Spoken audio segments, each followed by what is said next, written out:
Okay, so this is the second thread change.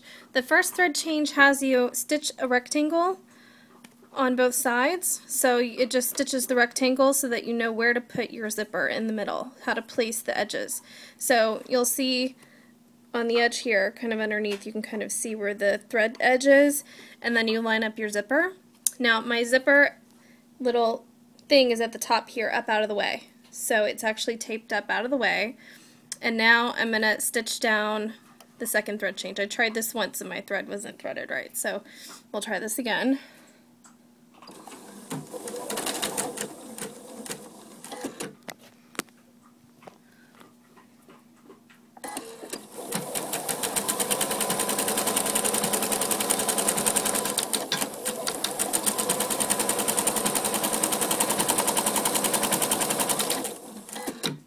And now I'm going to trim, and I could have trimmed that to begin with, but it's just stitching it onto the stabilizer underneath to kind of hold it down in place. So it actually moved a little bit, but I don't think that's going to be a big deal because that'll be sewn over when it's finished. So the next step is to take off the tape, and then I'm going to put the top layer of fabric down, which is going to be quilted, and you'll see that in a second. So now what it's going to do, these are the two top layers of fabric, so this is the top part of the zip case. And it's going to stitch along both sides and then quilt down the middle so that it's actually quilted. And the zipper is underneath, but this will eventually be the opening. And I'm stitching really slowly so my thread doesn't get caught or do something funny because it's been acting kind of weird. Kind of see the zipper kind of peeking out there, and that little jump stitch will be trimmed when it's finished. Okay, so now you can see it's quilted the fabric, it's sewn down the actual zipper to the two front pieces, and it's sewn across the bottom. So now the zipper is, well, it's got a stopper basically. So the next part is going to be adding the back and the inside lining. Before you add the inside lining, some people like to add a little loop, so you end up taping it at the top here, out of the way, because this is the stitch line. And then you also have to open your zipper up to the middle so that you can easily turn your case inside out once it's all finished. If you don't do this step, it's a pain in the butt to try and turn it inside out at that point because the whole thing is enclosed.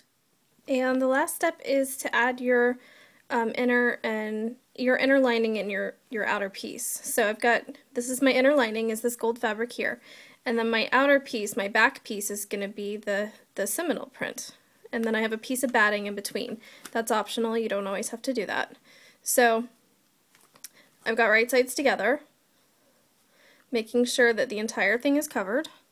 Everything is taped down. And I'm going to tape down this piece a little bit here so it just doesn't shift to kind of give it some more stuff. And it's just going to sew a seam all the way around. And then you can also do a finishing stitch so it doesn't have a rough edge inside.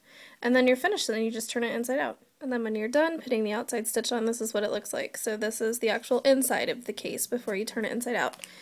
This is the back. I started tearing away the stabilizer already, and then I'm going to trim the outside and turn it inside out.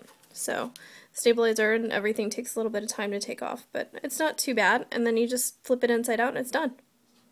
And here's my finished case. So you can see the little key fobs attached. There's the front, there's the back, and then if you want to see the inside,